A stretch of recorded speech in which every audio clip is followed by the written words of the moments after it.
Karibu mtazamaji wangu wa GBS TV mahali popote ulipo katika sehemu tofauti kote nchini, nikiwa na wingi wa matumaini ya kwamba tangu tuachane Jumatatu iliyopita na kipindi hewani GBS TV yubuheri wa afya. Karibu tena tuweze kupatana kwa mara nyingine kuanzia mida hii hadi mida ya saa 4 asubuhi. Na mtazamaji wangu, kwanza na kuomba utuwie radhi kwa kuchelewesha mazungumzo yetu ama kipindi chetu sababu ya hitilafi za kimitambo. Cha msingi ni kwamba tumerejea, tuko hewani, na kwanza ningetaka nichukue fursa hii nikukaribishe katika GBS TV. Tembea na sisi, na ningetaka nianze kufungua laini zetu mapema. Ukitaka kuzungumza na mimi, ukitaka kuuliza swali, tumia mitandao yangu ya kijamii Evan Kibe, bonyeza like, niachie ujumbe wako pale, alafu na kuhakikishia kwamba nitakuwa najibu maswali yako yote ambayo utakuwa unaniachia pale. Kwa wale ambao wangetaka kuzungumza na mimi kupitia GBS TV live, pia fanya vile kupitia mitandao yetu ya kijamii GBS TV na Twitter pia, na kila kitu itakuwa shwari. Leo ni siku ya kuingia katika eneo bunge la Dagoretti Kusini na Dagoretti Kaskazini, lakini kwanza naomba tuingie kule Dagoretti Kaskazini, ambapo tunajiunga na mgeni wetu siku ya leo ambaye si mwingine anaitwa Cindy Mwendwa, ambaye anawania kiti cha ubunge cha Dagoretti Kaskazini kupitia chama cha Ukweli. Habari yako mheshimiwa? Habari yako mwajiri mkuu. Kwanza nataka nichukue wakati huu ni kukaribishe katika studio zetu na niseme asante sana sababu ya kututembelea studioni. So kwa hivyo ningetaka uweze kuwasabahi na kuwasalimu wa Kenya ambao wanatutazama kutoka sehemu tofauti kote nchini, tafadhali. Nasema asante sana Bwana Kibe. Vile umeongea, ni majina langu ni Cindy Mwendwa wa Ukweli Party. Nasimamia kiti ya Member of National Assembly, vile watu wanapenda kuita MP. Sawa. Nimesalimu kila mtu Kenya, County ya Nairobi na Dagoretti North. Najua kuna watu wengi sana haswa kutoka kule Dagoretti North ambao wanakutazama na wanataka kusikia sera zako. Lakini kabla tuje tuzungumzie sera zako, jana dunia nzima ilikuwa inaadhimisha siku ya Father's Day. Na tunajua kwamba mara nyingi siku hii haitiliwi maanani ikilinganishwa na siku za kinadada. Na hata ukiangalia dunia nzima ni siku moja pekee ambayo imetengwa na mashirika ya kitaifa, mashirika ya kijamii na pia halmashauri za zingine kuadhimisha siku ya mtoto kiume, mtoto ama wazee, ikilinganishwa na siku za wamama. Unajua kuna Mother's Day, kuna Women's Day, kuna Valentine Day, pia ni siku ya kina dada wafurahishwe. Hapa ukikuja kwetu nchini utakuta kuna baadhi ya mashirika ambao nao wamepigania siku kama Women Fights AIDS in Kenya. Lakini kwa mwanaume ni siku moja pekee. So kama mama na at the same time kama mwanamke, siku hii ya Father's Day wiki hii unaichukulia vipi? Kwangu nachukulia vizuri, isipokuwa babangu ameshafariki, lakini nilikaa na mtoto wangu tukifikiria, tukiongea, tukiangalia pictures zile tulikuwa tumechukua na babangu. Umeuliza swali ngumu sana, kwa sababu Father's Day ni hiyo tu peke yake. Kwa sababu nimeingia kwa siasa, nataka kuichukua kutoka upande wa siasa. Kwa upande wa siasa unaona vile wamama wamewachwa nyuma. Kwa hivyo kutupatia Mother's Day, Valentine's Day, hizo ni tu kijuujuu. Hakuna kitu inaongeza kwa wanawake wala kwa watoto wala wa vijana, hata wa baba wenyewe. Hakuna kitu. Hiyo ni tu sherehe za Valentine's Day, usikie vizuri, Mother's Day, upatiwe kitu kidogo. No, inatakikana wanawake wadogo, wakubwa, wazee waingie kwa siasa, waingie. Na nikisema siasa ni governance naongea. Ikiwa ni kwa kampuni, ikiwa ni corporate, wanawake wanataka kuwekwa, wanataka kuwa wapatiwe makazi, wapatiwe positions za significance. Kwa hivyo wazee, Father's Day mumetushinda sana, na inatakikana iwe kidogo iwe balanced. Na ukijua manifesto ya ukweli inaongea juu ya equity na equality. So equality ni vijana, mama, wa baba, wajukuu wote, kila mtu. We should be treated equally. We should be treated equally. Okay, now do you feel kwamba kuna haki dunia kuadhimisha hii siku ya wazee duniani?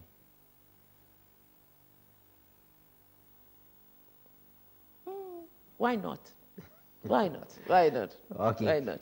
I mean, kupatia baba heshima, kumrecognize, kuambia baba asante. Hata wao wako na kazi muhimu sana kwa familia. Yeah. Okay, thank you. Singetaka tukae pale, lakini ningetaka kuuliza, lakini swali lingine ambalo kuhusu Father's Day nitakuja kuuliza waume nao. Tusikie wanafilaji wakati dunia inaadhimisha siku ya Father's Day. Licha kwamba ni siku moja pekee ikilinganishwa na siku za kina dada ni nyingi tena duniani. Hata ukiangalia United Nations, siku ambazo inaidhinisha zaidi, hata nimekuwa nimesahau a day for girl child pia iko. Hakuna day for boy child. Ile kitu iko ni kwa katika bara la Afrika kuna mtoto Mwafrika. Lakini kuhusu wazee kutetewa, mtoto wa kiume kutetewa hamna. Na kuna swali nilikuwa ninaulizwa jana. Pia kuna baadhi ya wazee ambao walihusika tu, their fathers yes, but walihusika tu kupachika kina dada mimba. Alafu na wakakwepa. Hiyo sitaki ujibu. Niko na rafiki yangu ufanye mambo atakuja kutujibu hiyo. Na pia atakuja kutujibu atuambie kuna wale wengine ambao tunapoadhimisha siku hii ya Father's Day. Pia hii wiki inaadhimisha the Father's Day, zinapelekana the same day na siku ya choo duniani. Sasa hiyo si hata hiyo ni madhara. Inaweza kuonekana kama madharau, lakini isichukuliwe kama hivyo. Naomba tafadhali. Unaona mpaka fanya mambo anasema hiyo swali ungeniuliza saa hii hata kabla wakati wake ufike. Unajua wakati Mother's Day tuna celebrate hakuna kitu kingine inawekwa. It's only Mother's Day. Wakati wana celebrate Women's Day hakuna kitu kingine. Lakini ikifika ni Father's Day kwanza wanaidhimini, alafu hiyo siku wanaimplantia another kitu kingine ya kuadhimishwa, the World Toilet Day, siku ya kuzingatia usafi wa choo. Bwana Kibe, nikikaa hapa lazima niongee vitu za muhimu sana.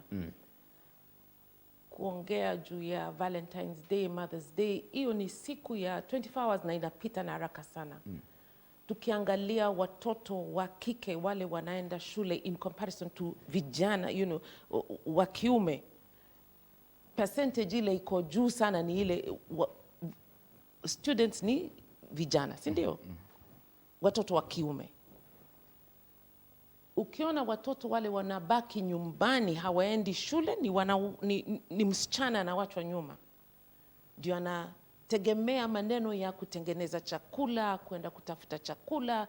Hata ukienda Northern Kenya unaona wao ndio na wanaangalia mbuzi, na watoto wa kike wanaenda shule. Hizo ndio vitu za muhimu. Ikiwa kuna siku 10 za Father's Day au mtoto wa kike, mtoto wa kiume, hakuna faida inalete kwa community yoyote. Inaongeza nini? Ni tu kukaa chini tuseme Kibe, yes, Father's Day, congratulations, wacha nikupatie chocolate au hiyo. Hizi ni vitu za kijuujuu. Nataka tuangalie vitu ndani properly, tuangalie vizuri sana, tuulize kweli mwanamke na mwanamume wakifanya kazi ile ya governance, hata kwa communities, leader communities, uliza ni wanaume ni wengi au ni wanawake? Au wako 50-50? Okay, asante. Waelewa? Yes. Naomba sasa tuachie pale na lile swali ndaliza kuwa nyeti, tuna swali baada ya lingine. So kwa hivyo tuweze kuingia sasa eneo bunge la Dagoretti Kaskazini, tuweze kuzungumzia masuala kadhaa ambayo yanahusu serikali kuu ama national government, masuala ambayo yanafaa kutekelezwa na mbunge.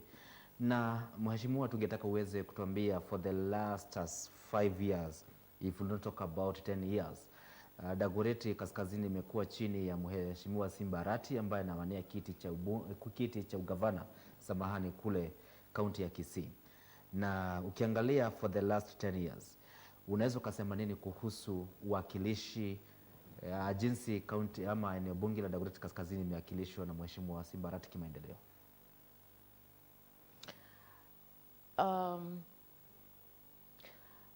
Naweza kusema nimeongea na watu wengi wa constituency yangu, na nikiwauliza wanasema vitu tofauti. Kuna vitu unaweza kuona na macho na mtu anaweza kusema ndio, hiyo ni kikombe. Kuna vitu zingine mtu anasema imefanyika na huwezi ku verify kama imefanyika au haijafanyika. Kitu ya kwanza nimesikia kutoka watu wa constituency ya Dagoretti North ni Simba Arati alikuwa ameweka system ya bursaries.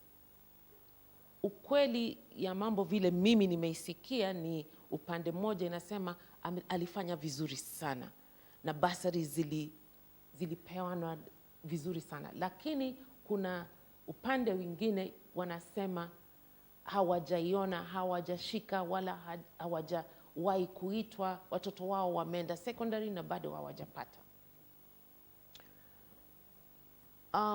Nisipoangalia makaratasi vizuri kuona okay, hao watoto ni wa Dagoretti North, ndio hapana, pesa ngapi imepatiwa, walienda shule, siwezi kujua, lakini hizo upande mbili ndio zinasemekana. Kitu nimeangalia nikianza kufikiria maneno ya Dagoretti North nilienda kwa Auditor General's report. Kila mwaka wajua Auditor General anafanya investigation, anafanya kazi yake, anatoa ripoti. Nikiangalia ya 2017, hauwezi kujua pesa ya CDF ilienda wapi kweli. Kuna maswali mengi hawakujibu. Nakumbuka moja na sijui kama ni ya 2017 au 2018, 2019. Gari 3 zimenunuliwa, KAD, V8, new, hazionekani, logbook hazionekani, hazijulikani, hakuna kitu inajulikana, lakini magari zilinunuliwa na hizo magari ni za constituency. Nikiangalia population ya Dagoretti North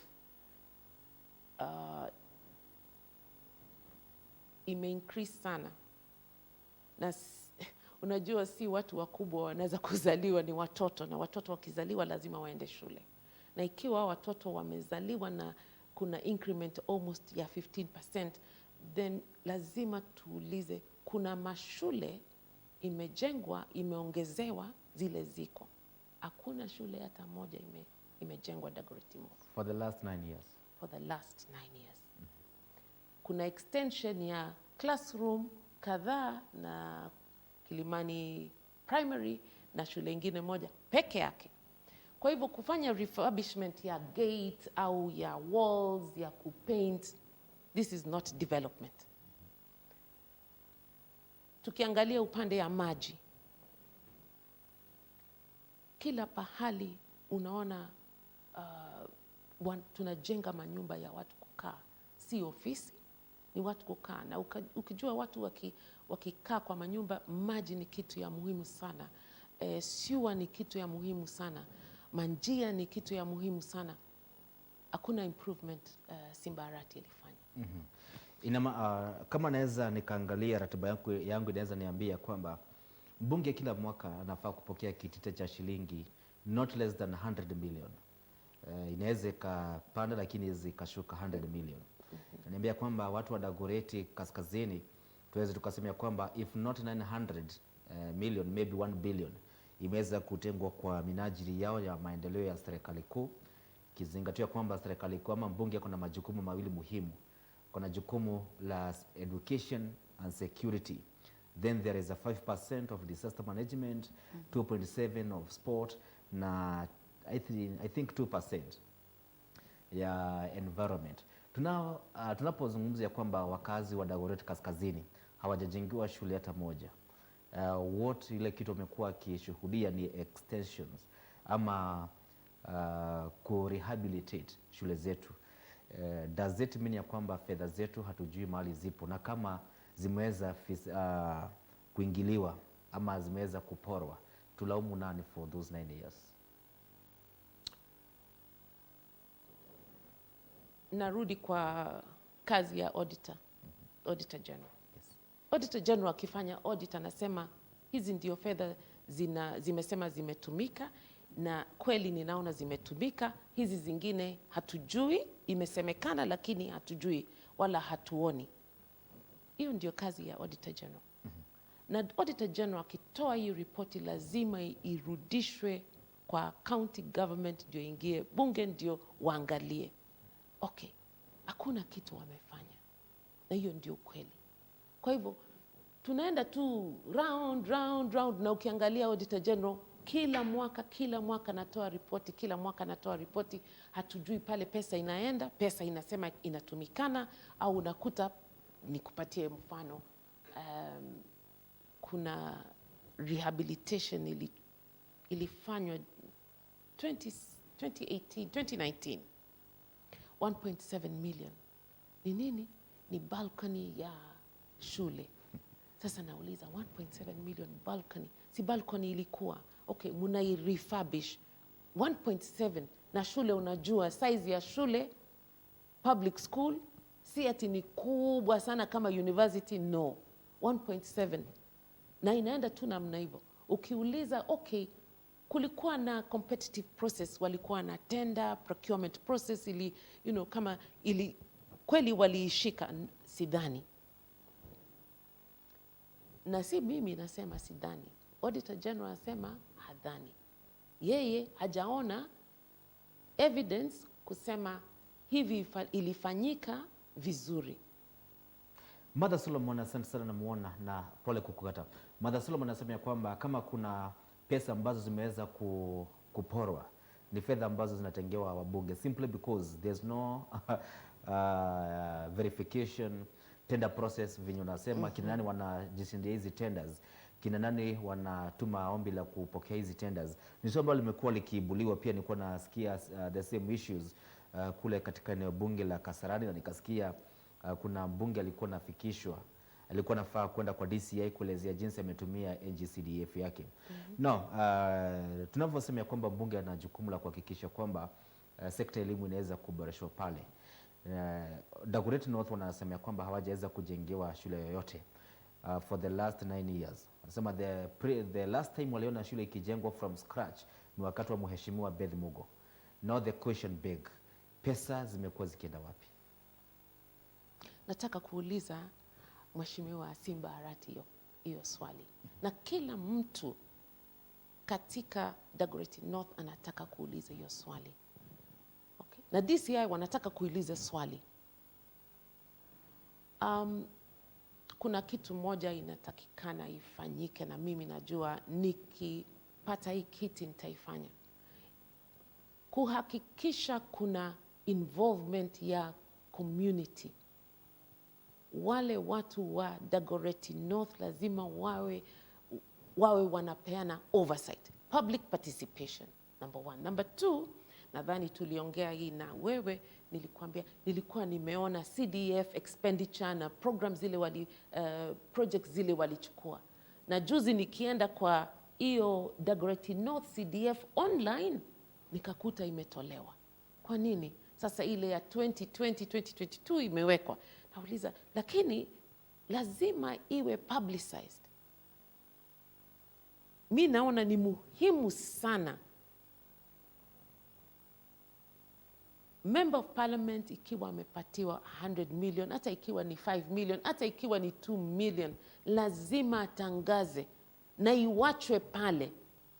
Sheria inasema hivyo, if you get money at a constituency level, every office should have its website, mahali pa kuweka those information. Absolutely. That you don't need to keep on calling the office maybe to confirm something. You just need to visit to their website na uangalie miradi ambayo wameweza kufanya. No, singetaka tusalie pale kwa sekta ya elimu sababu muda wetu umekimbia sana. But out of 5 for the last 9 years, katika sekta ya elimu, mbunge wa Dagoretti Kaskazini unapatia asilimia ngapi out of 5% in terms of education implementation?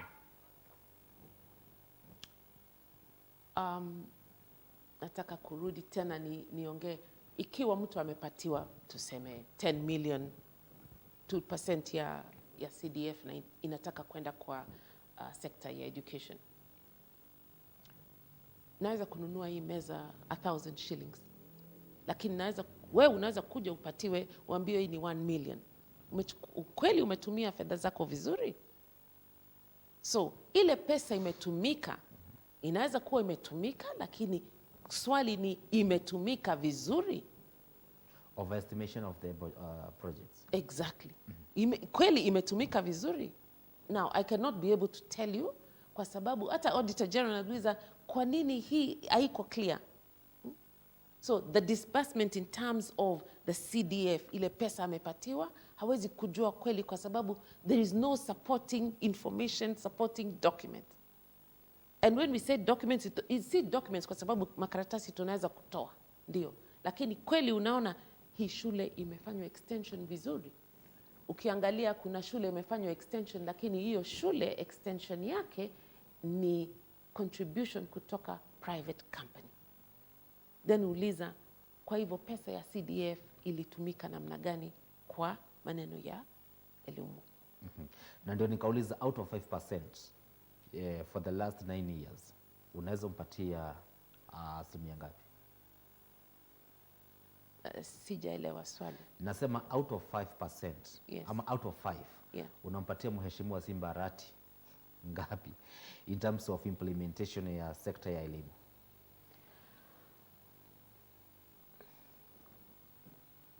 One. And I'm being very nice. One. Na huyo ndiye anaenda kuwania kiti cha ugavana kule kaunti ya Kisii, so sitaki tuelekee pale. No, tuelekee pale. Swali yangu ni hivi, yes. Watu wa Kisii wameangalia track record ya Simba Arati, kwa sababu mimi ni Mkenya, kwa sababu ninakaa Dagoretti North. Mambo yetu si ya Dagoretti North peke yake, ni ya Nairobi County, ni ya nini, ni ya Kenya nzima.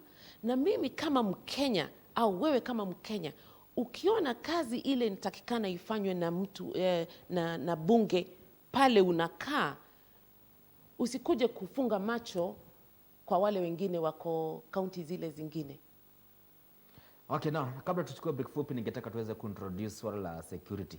It's another docket ambayo bunge nafaa kushughulikia, na ni baadhi ya hata at national level security ndio inapatiwa mgao mkubwa katika budget ya yetu ya taifa letu la Kenya, behind ama nyuma ya elimu. You see, in our budget ukiangalia sekta ya elimu, sekta ya afya, alafu security.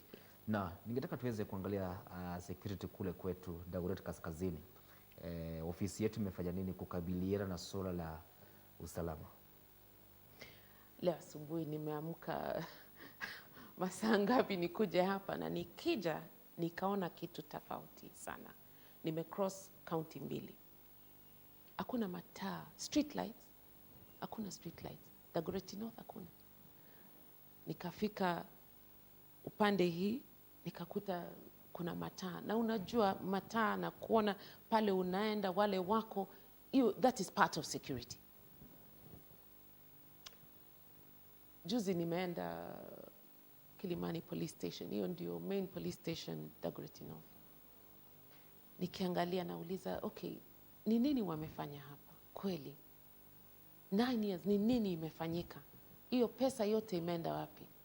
Kukuta kitu imejengwa 6x6, hiyo ni kitanda ya mtu. Ndio mtu afanye nini kwa ofisi ya 6x10 au 6x12? Hakuna kweli what I call development. The police stations are still the same since the 1960s. Tunajiuliza kweli hiyo ni ugwana? And it shouldn't be like that. Jaribu utembee Kawangware. Ukielekea, ukichukua 46, ukichukua pale wanaita 56. 6 o'clock ikiwa uko number 56, huwezi kukanyanga. Saa itachukuliwa, viatu itachukuliwa, simu itachukuliwa, hata usijali, hata nguo zitachukuliwa. Hata watu wale wanakaa pale wanasema, ikiwa tujanunua maziwa na saa 12 imefika, tukae tu nyumbani bila maziwa. Mwelekezi wangu ananiambia tuchukue break fupi, tutakuja kuzungumzia hilo kuhusu swala la wizi, sijui ni wizi wa kimabavu wizi wa kimabavu. Na ikumbuke kwamba Dagoretti Kaskazini ni baadhi ya sehemu ambayo iliweza kuratibiwa na tume ya NCIC kama sehemu ambayo huenda ikaibuka kutokana na ghasia za uchaguzi ama machafuko ya uchaguzi. Kibra pia ni baadhi ya mitaa ambayo imeweza kutama, Mukuru kwa Jenga, Mukuru kwa Ruben, all those areas. And today we are having rafiki yetu ambaye anawania kiti cha ubunge cha Dagoretti Kaskazini, hasa utakuwa unatuambia unafanya nini at your personal level kuhakikisha kwamba hili suala la usalama litaweza afikiwa. But kwa hilo na swali langu kumbuka nilikuwa nimeuliza hapo awali, unaamini ya kwamba tume ya IEBC itaweza kuendesha zoezi la uchaguzi ambalo halitaingiliwa na wizi wa kura? Zungumza mimi kwa Ivan Kibe.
everywhere. GBS.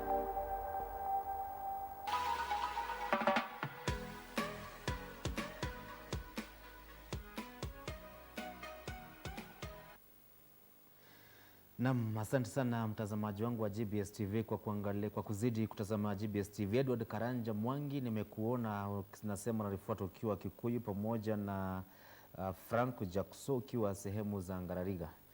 Naambiwa nikuulize kuhusu swala la tuliguzia hapo awali kuhusu utoaji zabuni. Anauliza kwamba it is in our constitution in a NGCDF Act ya kwamba there are those projects that are supposed to be, there are those tenders that are supposed to be kujishindiwa na vijana, women na pia people living with disabilities, and those are the projects that their budget estimate it cannot exceed 3.5 million, maybe 2.5, 3 million, 3.5. Na naomba nikuulize as a leader, do you know any organized youth group ambayo wamejishindia tenda yote kutoka kwa ofisi ya mbunge wa Dagoretti Kaskazini? Kama do you know any organized group ya people living with disabilities, group ya kina mama ambao wamejiunga kama vikundi na wakaweza kujishindia hizi kandarasi? Hiyo swali imeniguza pahali, kwa sababu nilikuwa na kampuni na wanawake wengine tulikuwa tumekuja pamoja kutafuta kazi na tukafanya application ya AGPO, tukapata certificate, hakuna kitu, na tukafanya application za tenders. Hakuna pahali Dagoretti North, hata kwa government of Kenya hatujafanya. Hakuna kazi miaka 5 hata moja tukaitiwa. Hata moja. Sijawahi kusikia kuna vijana tu, ninafanya kazi nao kidogo, napatia mentoring. Najua wako na kampuni kadhaa wameweka pamoja, na wakati tulikuwa tunafanya hiyo kazi nilikuwa nafanya na hao vijana. Wote wako chini ya 35. Nikamwambia, mnafanya namna hivi, angalia vile tumefanya. Umeona hii tender, umeona hii application, lazima muwe pre-qualified. Okay. Baka kwa sasa hata moja sijasikia. Na hivi tu si kusema hakuna vijana au wamama au people living with disability wamepata, no, lakini mimi nasema binafsi mimi sijasikia, na najua wengi, lakini sijawahi kusikia hata moja. Okay, now I pose now the question to Kenyans ambao wanatutazama, si kwa Dagoretti Kaskazini pekee, si kwa Dagoretti Kusini. Nataka kuuliza vijana wetu, ama nataka kuuliza hizi ofisi zetu za ubunge katika maeneo yote 299, kandarasi za vijana zinapelekwa wapi, ama kina nani wanajishindia hizi kandarasi za vijana, kandarasi za wamama, na pia kandarasi za watu ambao wanaishi na ulemavu? Hiyo nimewachia Wakenya wajiulize wenyewe na wajijazie. Okay, no, tulikuwa tunazungumzia swala kuhusu usalama, na ulikuwa unasema kwamba the last time hujaona mataa ya barabara ikiweza kufanya kazi. The last time niliweza kuzungumza na baadhi ya wabunge, wanasema the challenge ambazo wanapitia, not that they are not installing those security light, but the problem is the issues to do with the vandalization. Kina nani wanaiba na kuharibu hizi mataa za serikali? Nadhani ulijibu hiyo swali. You know that a lot of it has to do with gangs, a lot of it has to do with the reselling of metal and the reselling of lights. Hata zile mawaya ziko ndani zinatumika hata kutengeneza mifuko, vitu kadhaa. Unajua unaweza kuwa nyumbani kwako na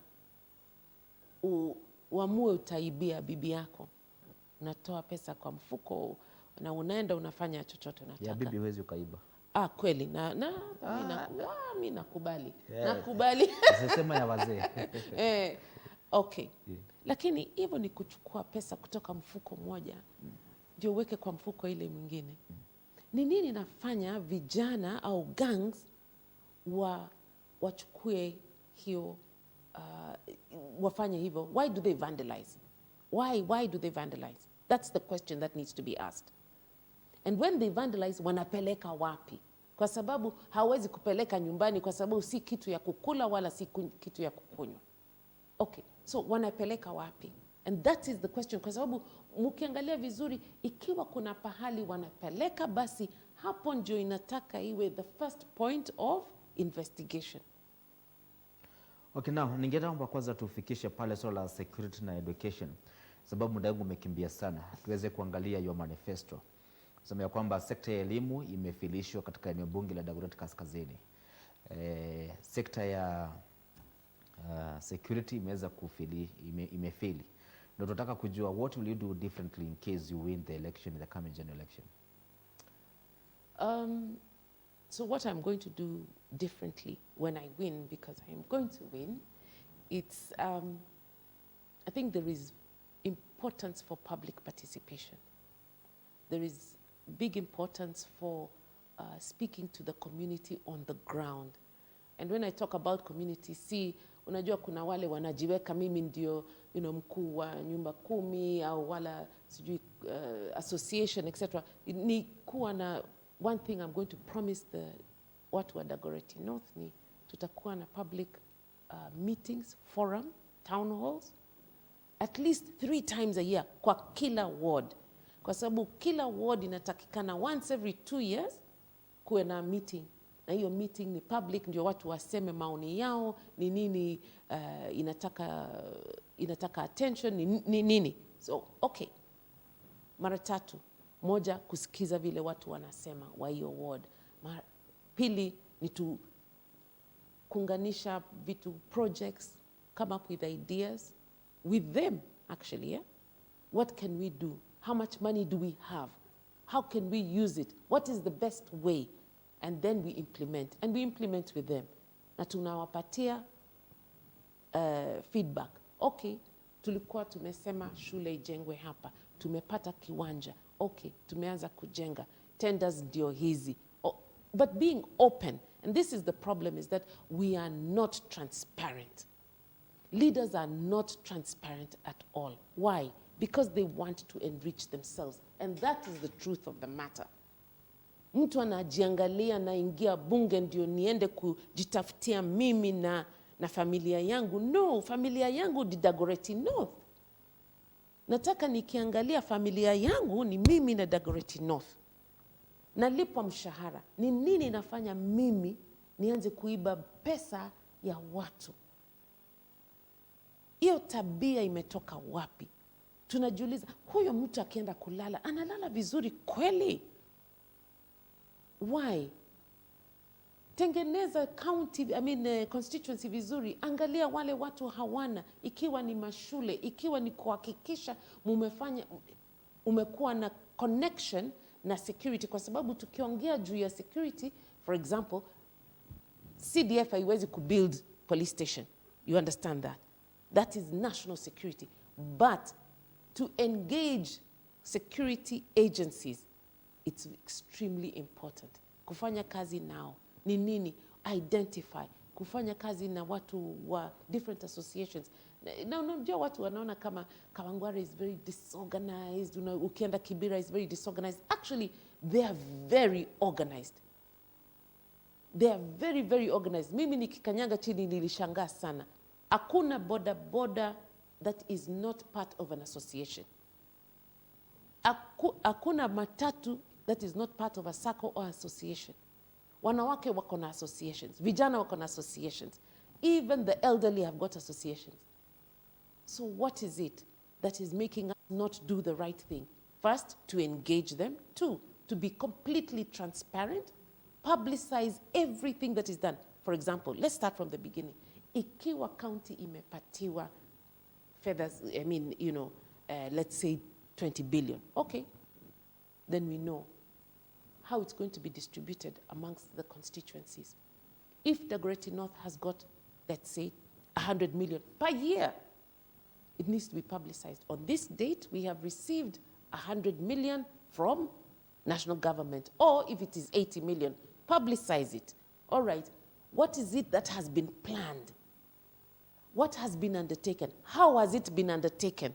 Have we followed the law? Because when we don't follow the law, then it means that we are just running a gangster country, and that's what I'm standing against. Lazima tuwe tunaongea na watu. Let me give you an example. You can't stand up and say, well, let's just build a school because we need a school. No. Fanya research, watoto ngapi, mashule zile ziko na watoto ngapi kwa klasi, kuna walimu, inawezekana. That's it. And it doesn't take long. And then hold hands with other agencies, for example, the United Nations. Ikiwa ni UNICEF, ikiwa ni UN Habitat, ikiwa ni UNDP, okay? Ikiwa ni, it could even be embassies. Na kuna watu wengi wanataka kufanya, kusimama na sisi na kufanya vitu. Dagoretti North is the biggest constituency in Nairobi County. And it is one of the richest. Yet we have not seen development that matches that. There is not one sports center facility. There is not. Hiyo kitu ya new school kwanza hiyo inaniguza sana. Watoto ukiona pale wanatoka ndio waende shule kutoka Kawangware, kutoka Gatina, kutoka Kabiru, wanaenda mbali kwa sababu mashule zile ziko pale karibu nao. They're actually full. So inabidi waende Kibra. Okay, now as a woman, unapowania kiti cha ubunge kule Dagoretti Kaskazini, na Dagoretti Kaskazini inajulikana kana kwamba sehemu ambayo vijana wanapenda vurugu sana.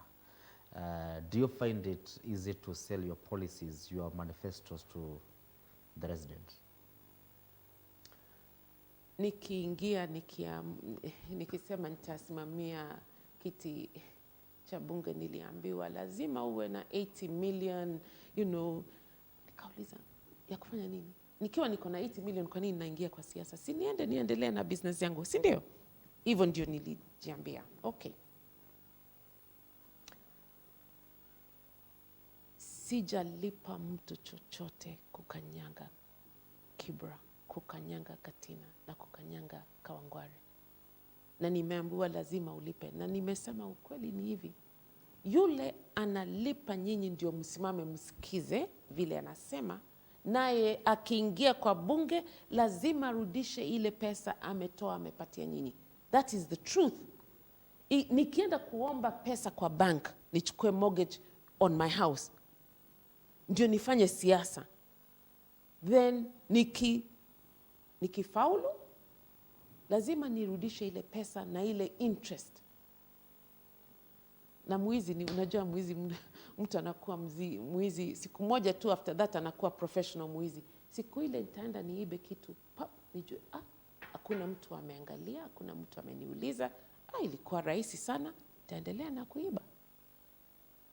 Now, nikiingia Kawangware, election, campaigns end at 6 o'clock, all right? So, Bwana Kibe, when I want to go to Kawangware, I go to Kawangware. Why do I go to Kawangware?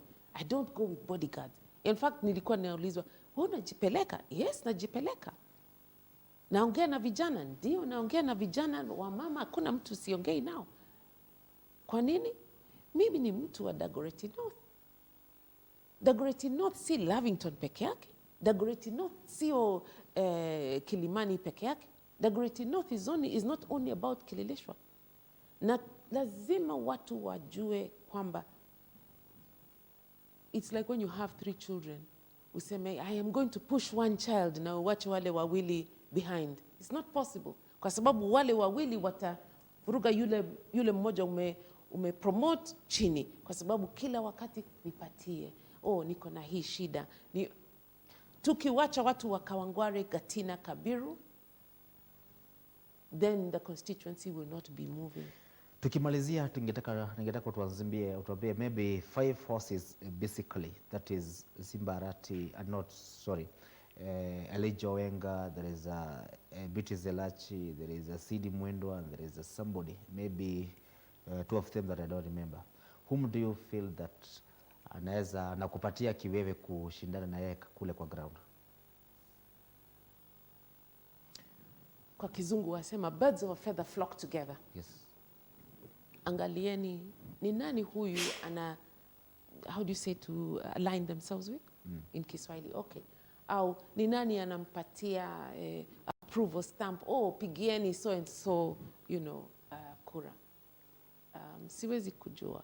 Mimi najua niko kwa ballot paper. Naomba watu wa Dagoretti North wanipigie. Nadhani watu wa Dagoretti North watafungua macho zao na roho zao na wapige kura vizuri, wakisema huyu mtu tunaweza kumtrust, huyu mtu tutampatia hiyo kiti. No, siasa za national, dakika mbili tumalizie twende zetu. Two horses again, basically that is Raila Amolo Odinga from Azimio la Umoja Party and Kenya Kwanza, that is Deputy President William Ruto. You as a candidate from Dagoretti North, in whose hand are you safe?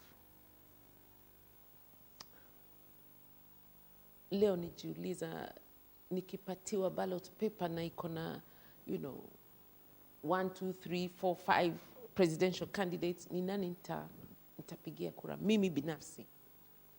Ya kwanza ni sijui wale wako kwa hiyo list. Nataka kujua kila mtu wako. Kwa sasa ninajua ndio Azimio, UDA, lakini sijui wale wengine. Na Wajakoya. Yes. Nimesahau, pole sana. Kwa sababu si umeona juzi Walter Mung'are alikuwa amepatiwa clearance, amerudishwa, si ndio? Wengine nadhani ilikuwa Jimmy Wanjigi alikuwa amepatiwa clearance, imerudishwa. So tunangoja tujue, okay, the basket is here, there are 6 fruits, which one do I choose?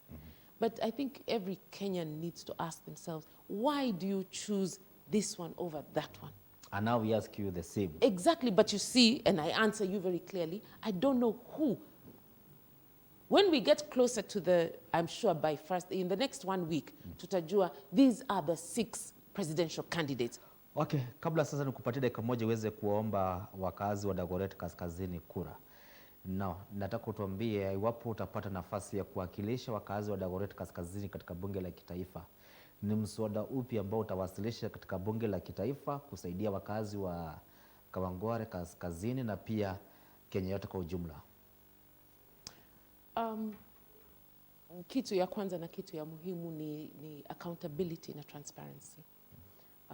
Both at the national level na hata at county level lazima iwe.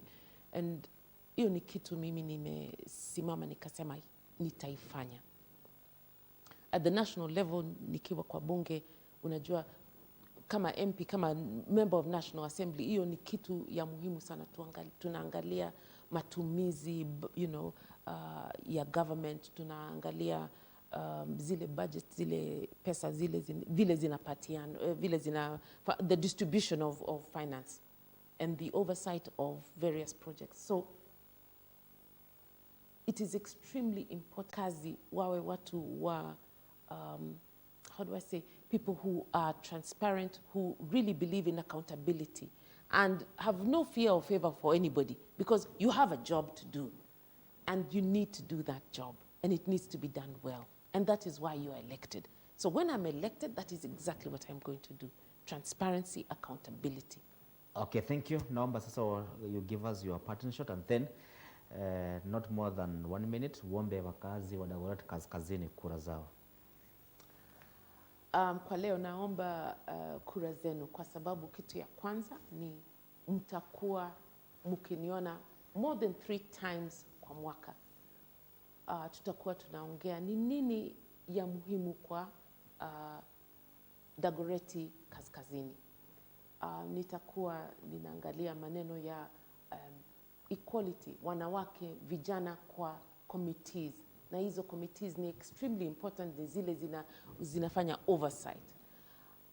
Hizo ni vitu ndogo nitafanya publicize, nitapublish ile CDF utumizi yake, ile pesa tunapatiwa, vile inatumika, nani amepatiwa tenda, kwa nini imepatiwa, na nyinyi watu wa Dagoretti North mtakuwa mnakaa na mimi kwa hiyo meza tatua hizo maneno. Naomba munipigie kura. Majina anaitwa Cindy Mwendwa. Okay, thank you. Nataka sisi kama GBS TV kwanza niseme asante sana kwa kutupa mazungumzo yako na hisia zako, na twakutakia kila laheri unapoenda kutafuta kura ama kunadi kura pale Dagoretti Kaskazini. Na mwisho kabisa nataka nikuhakikishia kwamba kabla ya uchaguzi tutakuita tena ili tuwe na mazungumzo zaidi. Leo muda umekuwa mfupi, natumai wakati mwingine tutakuwa na muda wa kutosha. Okay, imekuwa sehemu ya kwanza ya GBS TV Jumatatu, naingia sehemu ya pili ambapo takuwa na rafiki yangu kutoka kule wadi ya Waithaka Dagoretti Kusini, anaitwa Fanya Mambo Kinuthia, ambaye anawania kiti cha wakilishi wadi kupitia chama cha Jubilee. Na pia takuwa na rafiki yangu kutoka kule Kariobangi North, anaitwa ndugu yangu Mheshimiwa David Ndongo almaarufu Kirima wa Thugunoi. Kwa hivyo tupatane katika ukurasa wa pili wa mazungumzo yetu. Mimi naitwa Ivan Kibe, nazidi kutuma jumbe zenu, nitakuwa nazipeperusha hewani punde tu ninavyozipata. Karibu.